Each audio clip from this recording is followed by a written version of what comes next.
Benvenuti a tutti a questo nuovo appuntamento di Diretta Medica. Oggi vogliamo portare alla vostra attenzione alcune importanti notizie sull'assistenza ai pazienti affetti da malattia di Parkinson. Il Piano Nazionale della Cronicità individua un elenco di patologie croniche, tra cui spiccano senza dubbio la malattia di Parkinson e i parkinsonismi, la cui complessità richiede la creazione di un percorso diagnostico, terapeutico ed assistenziale, il cosiddetto PDTA, finalizzato all'ottimizzazione clinico-gestionale. L'implementazione di percorsi virtuosi, multidisciplinari e altamente specializzati, frutto dell'integrazione tra assistenza ospedaliera e territoriale, garantisce un migliore adattamento alla cronicità della malattia e permette il mantenimento delle abilità funzionali e della vita di relazione. Oggi abbiamo il piacere di avere nostro ospite il dottor Carlo Alberto Mariani, medico neurologo ambulatoriale territoriale dell'ASP di Palermo, referente aziendale per il PDTA Parkinson e coordinatore regionale AINAT Sicilia. Dottor Mariani, innanzitutto benvenuto e grazie per la sua disponibilità. Partiamo subito con la prima domanda. Cosa è cambiato in Sicilia e in particolare a Palermo nell'assistenza alla malattia di Parkinson durante l'ultimo anno? Grazie a voi per l'invito.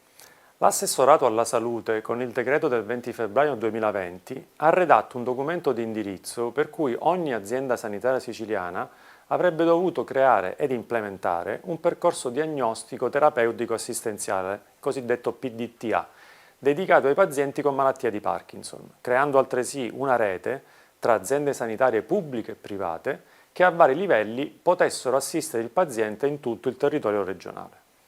L'ASP di Palermo ha aderito a questa virtuosa iniziativa, creando innanzitutto, presso il PTA Palermo Centro, un ambulatorio specialistico neurologico territoriale, dedicato alla gestione del paziente con malattia di Parkinson, affidandolo alla mia responsabilità, con la creazione di una segreteria dedicata alla prenotazione delle visite e dei follow-up ambulatoriali tramite impegnativa del medico curante.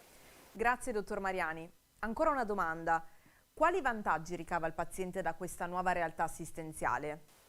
In questo ambulatorio, hub di una rete assistenziale che va dal medico di medicina generale fino ai centri Parkinson, il paziente riceve una consulenza medico-specialistica e paramedica, infermiere dedicato ed a breve neuropsicologica, con la inclusione nella routine ispettiva di una valutazione clinica completata anche da indagini testistiche specifiche.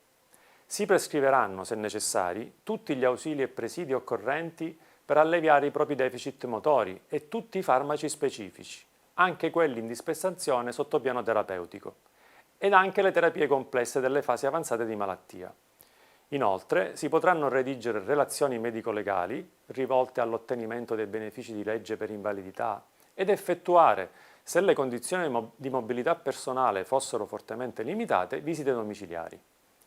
Infine, nello stesso PTA è stata riservata una corsia riabilitativa neuromotoria all'interno della palestra di fisioterapia già esistente, con la prospettiva di integrare il personale di fisioterapisti con la presenza dei logopedisti. Ringraziamo nuovamente il dottor Mariani per essere stato con noi e per il suo contributo. Grazie a voi. Grazie a tutti voi per l'attenzione e vi aspettiamo al prossimo appuntamento qui su Diretta Medica.